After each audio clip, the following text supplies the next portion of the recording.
Welcome to next lecture of reactions of alkene. In this lecture we will discuss two very important reactions of alkenes. First is a hydroboration oxidation reaction. Second is a oxymercuration reduction reaction. These are the very important reactions of alkene. These are basically convert the alkene into alcohols. You can say these are the methods of hydration of alkenes by using various reagents. So we will discuss one by one the mechanism, detailed mechanism of the reaction along with the stereochemistry. So let's start with the first hydroboration oxidation. Hydroboration oxidation, as its name indicates, is a combination of two reactions. In the first step, hydroboration means hydrogen and boron is added to carbon-carbon double bond. Last lecture में हमने पढ़ा था कि alkyne की जो reactions हैं ज्यादातर वो इलेक्ट्रोफिलिक एडिशन रिएक्शंस हैं, because alkene is a nucleophile, is electron rich species. So hydroboration means hydrogen and boron is added to the carbon-carbon double bond. Then second step is the oxidation. जो product बनेगा hydroboration से उसकी oxidation होगी. तो overall reaction is hydroboration oxidation. So first of all, what is the purpose of this reaction? This reaction change alkenes to alcohols. So overall there is addition of water molecule. So this is also known as a method of hydration. What happened in this reaction? The main features are it is reaction take place according to anti-Mark rule, anti-Markov rule. So we can say the reaction take place according to the anti-Markov addition. And the second feature of this reaction is there is a syn addition. So syn addition means when we have a carbon-carbon double bond, it has two faces. Because we know that when the carbon-carbon double bond is there, both the carbons they are flat, they are planar like this. So this carbon-carbon double bond has a two faces, above and below. So when there are two carbons, on which one carbon is going to add a hydrogen and another carbon is going to add a boron. So if these hydrogen and boron atoms they add from the same side, either from the top or from the bottom, that is called a syn addition. अगर दोनों ही species ऊपर से add हो रही हैं एक ही phase से तो उसको syn addition बोलेंगे. अगर ऐसा हो जाए कि one species adding from top of the double bond, another is from the bottom, then that is known as a anti addition. तो ये दो टाइप की एडिशन होती है, syn और anti. किस लिए? बिकॉज डबल बॉन्ड के दो फेसेस हैं. Double bond is flat structure है लाइक दिस, तो इसके ये दो जो है फेसेस हैं. तो इसमें एंटी एडिशन सिन एडिशन होगी हाइड्रोबोरेशन ऑक्सीडेशन में. दूसरी जो रिएक्शन हम लिखी थी ऑक्सीमर्कुलेशन, उसमें एंटी एडिशन होगी. तो अभी आपको पूरी तरह से क्लियर हो जाएगा at the end of this lecture sin क्या है, एंटी क्या है. ओके. थर्ड इसमें जो इम्पोर्टेंट फीचर आता है, there is no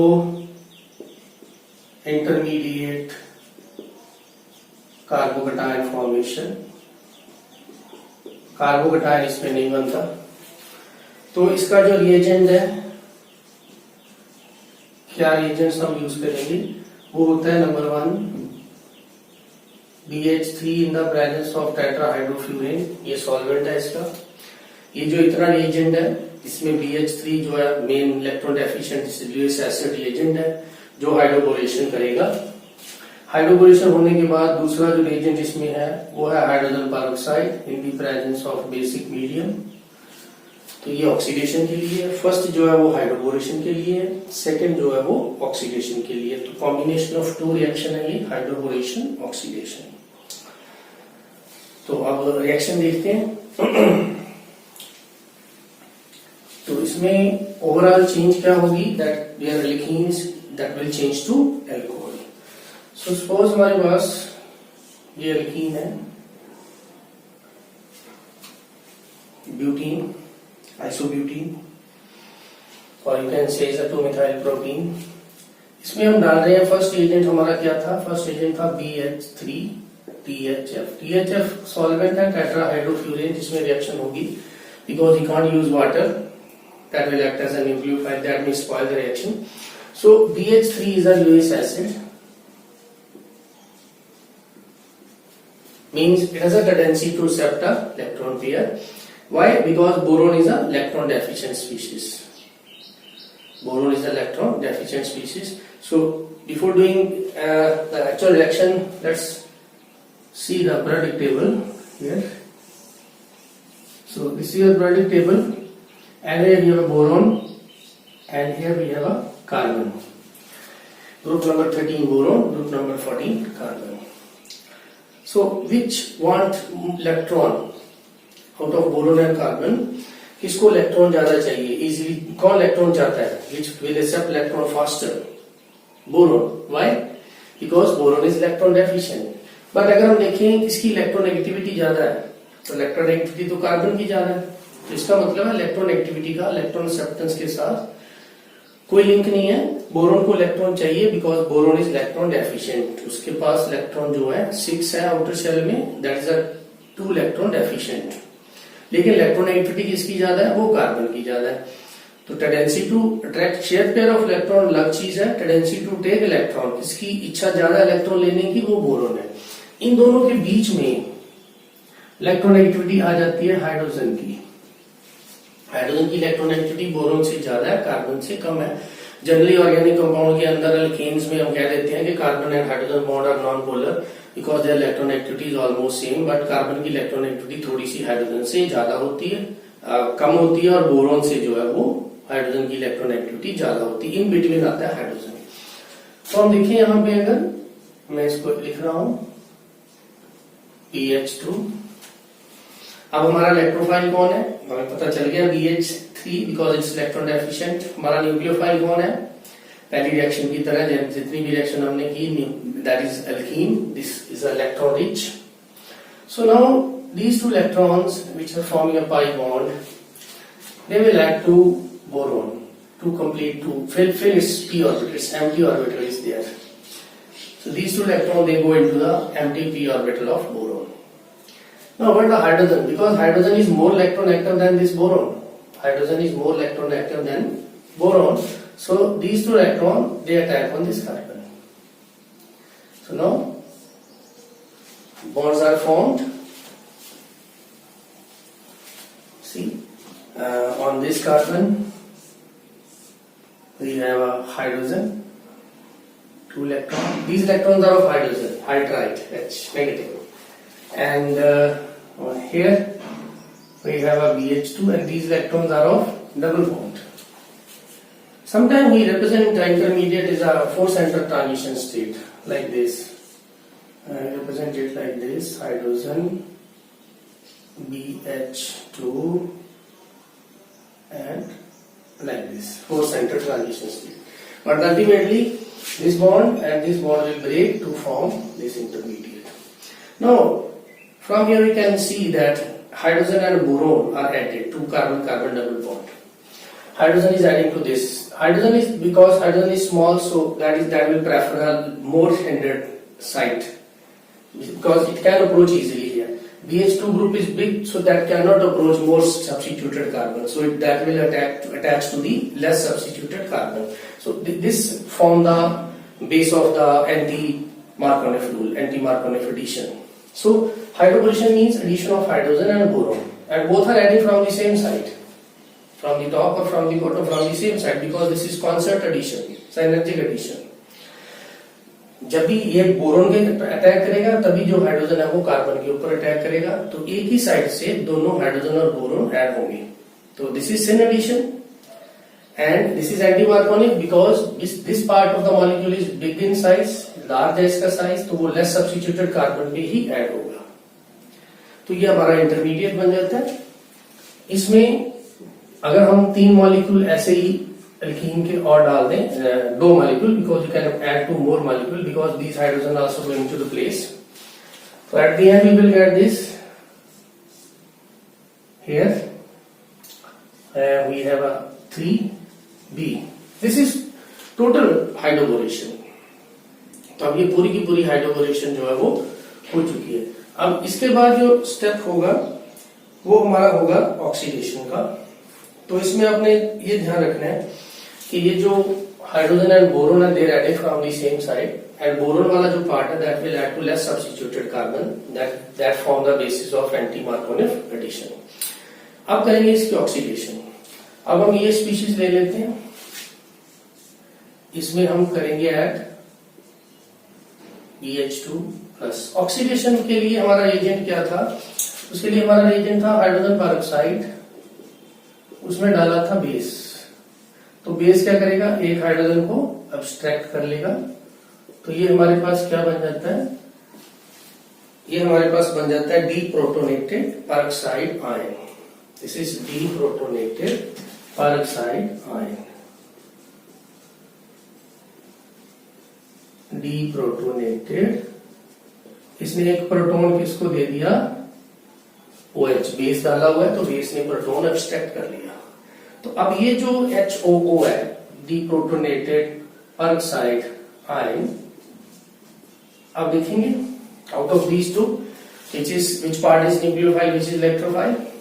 Obviously is our negative charge, so this part is nucleophilic, and B is electron deficient. Still B is sp2 hybridized and it is one empty p orbital. So this is empty p orbital.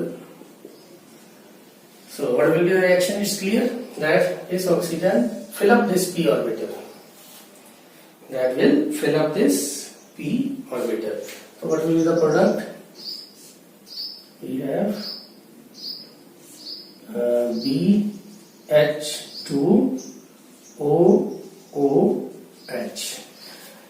अब B के ऊपर charge कौन सा आ जाएगा? उसको electron दे दिए उसने, तो it will get negative charge. और ऑक्सीजन के पास पहले नेगेटिव था, उसने एक पेयर दे दिया, that become neutral. So this intermediate is formed. Now what happened? Boron want to get stability. Now it has 8 electron, but it has a charge. और charge किसी भी पार्टिकल, किसी भी केमिकल एंटिटी के ऊपर चार्ज है जो, वो स्टेबिलिटी के अगेंस्ट होता है। वो स्पीशीज नहीं चाहती कि उसके ऊपर चार्ज हो। यहाँ पे ये इसलिए रिएक्टिव था क्योंकि इसके पास 6 इलेक्ट्रॉन थे, लेकिन चार्ज नहीं था, रिएक्टिव था। अब वो इसलिए रिएक्टिव है क्योंकि उसके ऊपर नेगेटिव चार्ज है और वो चाहता है कि वो न्यूट्रल हो जाए। तो क्या करेगा वो? यहां से इलेक्ट्रॉन को किसको दे देगा? ये बॉन्ड, ये ऑक्सीजन के ऊपर अटैक करेगा। OH आपका जो वो बाहर चला गया, ठीक है। तो इसका रिएक्टिव चार्ज जो है वो न्यूट्रलाइज हो जाएगा। तो ये बन जाएगा हमारे पास ऐसे करके O के साथ आ जाएगा BH2, OBH2। बाहर क्या गया हमारा? Hydroxyl ion. हाइड्रोक्सिल आयन जो है वो न्यूट्रल है। अब यहाँ पे क्या हुआ है कि जो ऑक्सीजन है, इस कार्बन का बॉन्ड जो है इस ऑक्सीजन के साथ बन गया CO bond, new CO bond is formed.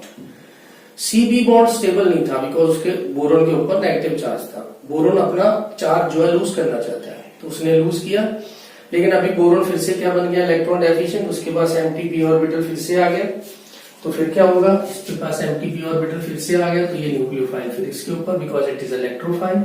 Okay, तो ये क्या हो जाएगा? ये बन गया हमारे पास, यहां लिखता हूं ऊपर। अब ये जो स्पीशीज हमारे पास बनेगी यहां से, तो ये हो जाएगी ऐसे OBH2OH। अब बोरोन के ऊपर फिर से चार्ज आ जाएगा क्योंकि इसके 5 बॉन्ड हो गए, 4 बॉन्ड हो गए। इसको लोन पेयर, एक इलेक्ट्रॉन पेयर जो है वो OH नेगेटिव आयन न्यूक्लियोफाइल ने इसको दे दिया। तो अब क्या होगा? ये जो है इसके ऊपर नेगेटिव चार्ज, ये बॉन्ड ब्रेक हो गया, तो ये स्पीशीज क्या बन गई हमारे पास? यहाँ पे आ जाएगा O नेगेटिव, साथ में क्या आ गया? BH2OH। ऐसे तीनों के तीनों जो हाइड्रोजन है वो रिप्लेस हो जाएंगे। ये बन जाएगा BOH थ्राइस, BOH थ्राइस बन जाएगा, या इसको हम H3BO3 भी बोल सकते हैं। तो अब ये यहाँ पे बोरोन ने अपना वापस जो है वो न्यूट्रल कैरेक्टर ले लिया। आयन था पहले वो, फिर वो न्यूट्रल कैरेक्टर में आ गया। अब इसमें नेक्स्ट क्या है? ये जो अनायन बना है इसमें क्या करना है? कहीं से भी either from this peroxide ion or from this water it will abstract proton and it will change to alcohol. So this is your final product formed. तो ये आपका फाइनल प्रोडक्ट। अब हम इसमें क्या किया, सबसे पहले हाइड्रोबोरेशन की थी, हाइड्रोबोरेशन का एंड प्रोडक्ट ये हो गया। उसके बाद इसकी में हमने क्या किया, उसकी ऑक्सीडेशन की। तो अब ऑक्सीडेशन में ये स्टेप जो है थोड़ा सा क्रिटिकल है, क्योंकि इसमें क्या हो रहा है, बोरोन अपना चार्ज यूज करना चाहता है, वांट्स टू बिकम न्यूट्रल, सो उसका कार्बन के साथ बॉन्ड टूट जाएगा और कार्बन का ऑक्सीजन के साथ बॉन्ड स्ट्रॉन्ग होता है, वो बन गया नया बॉन्ड CO। और इसके बाद जो BH है, ये बॉन्ड जो पूरा है, यहाँ से जो 2 इलेक्ट्रॉन थे that will add to the oxygen, यहाँ पे O और इस कार्बन के बीच में बॉन्ड बन जाएगा और ये बॉन्ड तो टूट ही गया, तो ये BH2 उसके साथ लगा हुआ है। तो दिस स्टेप इज क्रिटिकल है। तो ओवरऑल अब मैं रिएक्टेंट और प्रोडक्ट लिखता हूँ, देखेंगे उसमें चेंज कहाँ हुई, कैसे ऐड हुआ। तो इस रिएक्शन में हम जो कहाँ से शुरू किया था, ये हमारा था रिएक्टेंट। इसमें हमने क्या ऐड किया था, फर्स्ट स्टेप में BH3THF, सेकेंड स्टेप में इसमें ऐड किया था H2O2 OH नेगेटिव आयन। तो प्रोडक्ट हमारे पास क्या बना, OH यहाँ पे ऐड हुआ, H यहाँ पे ऐड हुआ। तो आप देखें ये एंटी मार्कोनिक एडिशन है और इसमें कार्बोकेटाइन बिल्कुल नहीं बनता और ये सिन एडिशन है। सिन मीन्स अगर सपोज आपके पास ऐसा रिएक्टेंट हो, सपोज यहाँ पे ये हो 1-मिथाइल साइक्लोहेक्सीन, इसमें अगर ये रिएजेंट डाल दें, number 1 BH3 THF, number 2 H2O2 OH negative ion, तो प्रोडक्ट क्या बनेगा। अगर हम इसकी स्टीरियोकेमिस्ट्री देखें तो ये मिथाइल ग्रुप, ओके, और यहाँ पे हाइड्रोजन है, यहाँ पे अपना लग जाएगा OH ग्रुप और यहाँ पे लग जाएगा आपका H ग्रुप। ये जो OH और H है ये नए ऐड हुए हैं हाइड्रेशन से, एडिशन एंटी मार्कोनिक रहेगी। ये मोर सब्स्टिट्यूटेड है, इस पे हाइड्रोजन आएगा, तो ये लेस सब्स्टिट्यूटेड है, इस पे पहले BH2 आएगा, उसके बाद उसकी ऑक्सीडेशन में OH आ जाएगा। तो OH और H दोनों जो है अबव दी प्लेन होंगे, या फिर हम इसको बिलो दी प्लेन भी शो कर सकते हैं। आप इसमें देखिए अगर H अबव दी प्लेन है तो आपका ये मिथाइल ग्रुप है जो वो बिलो दी प्लेन चला जाएगा। यहाँ पे जो हाइड्रोजन है पहले से, अगर आपका OH अबव दी प्लेन है तो ये वाला H भी बिलो दी प्लेन चला जाएगा। तो दूसरा इसमें पॉसिबिलिटी है कि ये जो ग्रुप्स हैं H एंड OH ये बिलो दी प्लेन, तो फिर आपका ये मिथाइल ऊपर चला गया, यहां से आपका हाइड्रोजन भी ऊपर चला गया, यहाँ पे आ जाएगा आपका OH, यहाँ पे आ जाएगा H। तो ये इसकी स्टीरियोकेमिस्ट्री है। सिन एडिशन होती है इसमें, दोनों ही एक साइड से ऐड होंगे H और OH group, either from top और from the bottom of the double bond, और एडिशन जो है वो एंटी मार्कोनिक होगी और इसमें कोई भी कार्बोकेटाइन इंटरमीडिएट है जो वो नहीं बनता। तो ये थी पूरी रिएक्शन हाइड्रोबोरेशन ऑक्सीडेशन। तो नेक्स्ट लेक्चर में हम ऑक्सीमर्करेशन डीमर्करेशन करेंगे। ऑक्सीमर्करेशन और डीमर्करेशन में थोड़ा सा इससे अलग है, मैकेनिज्म भी डिफरेंट है और उसकी स्टीरियोकेमिस्ट्री भी थोड़ी सी अलग है। तो देखेंगे नेक्स्ट लेक्चर में ऑक्सीमर्करेशन डीमर्करेशन रिएक्शन ऑफ अल्कीन।